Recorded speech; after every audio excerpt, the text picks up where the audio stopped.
हमारे देश के वीर जवान जब युद्ध भूमि में उतरते हैं तो या तो मार के आए या मर के आए, पर दुश्मन के दांत खट्टे करके आते हैं। प्रिय छात्रों, आज के वीरता का सम्मान के छठे दिन की कक्षा में आपका स्वागत है। आज हम पूरे पाठ को नाटक के हिसाब से समझेंगे। किसी भी नाटक के 5 भाग होते हैं। पहला कथानक यानी कहानी, पात्र और चरित्र चित्रण, देश काल और वातावरण, संवाद यानी डायलॉग और भाषा। सबसे पहले हम कथानक की बात करते हैं। कहानी में बंदी पुरुराज को सिकंदर के दरबार में हाजिर किया जाता है। पुरुराज को देखकर तक्षशिला का राजा आंभी उसका मजाक उड़ाता है। आंभी ने तो युद्ध किया ही नहीं था, उसने तो सिकंदर से हाथ मिला लिया था।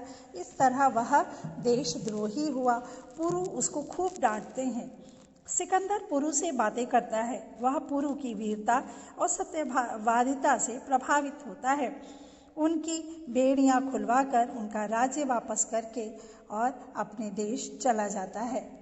दूसरा है पात्र और चरित्र चित्रण। इस नाटक में 4 पात्र हैं। महाराज पुरु जो बहुत ही बहादुर और अपने देश से, अपनी जनता से प्रेम करने वाले हैं। दूसरा पात्र है आंभी, वह देशद्रोही है।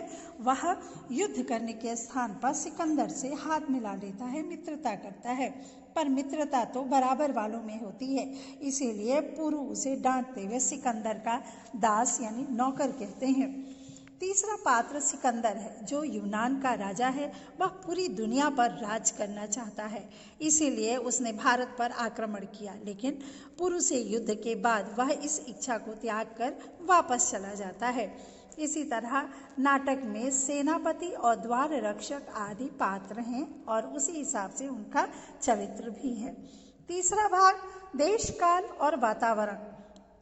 सिकंदर ईसा पूर्व 326 में भारत में आया था।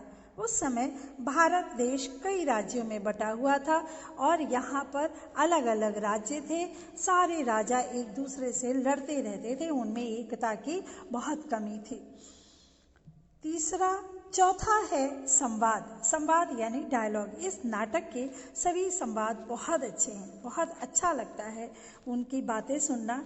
जब राजा पुरु सिकंदर से कहते हैं कि आप मुझसे वही व्यवहार करें जो एक राजा दूसरे राजा से करता है, तो यह डायलॉग बहुत ही अच्छा लगता है और यह विश्व प्रसिद्ध संवाद है। अगला है भाषा। यह नाटक शुद्ध हिंदी भाषा में है, कहीं कहीं संस्कृत के शब्द भी आए हैं। प्यारे बच्चों, आज वीरता का सम्मान पाठ यहीं पर समाप्त होता है। आपका दिन मंगलमय हो।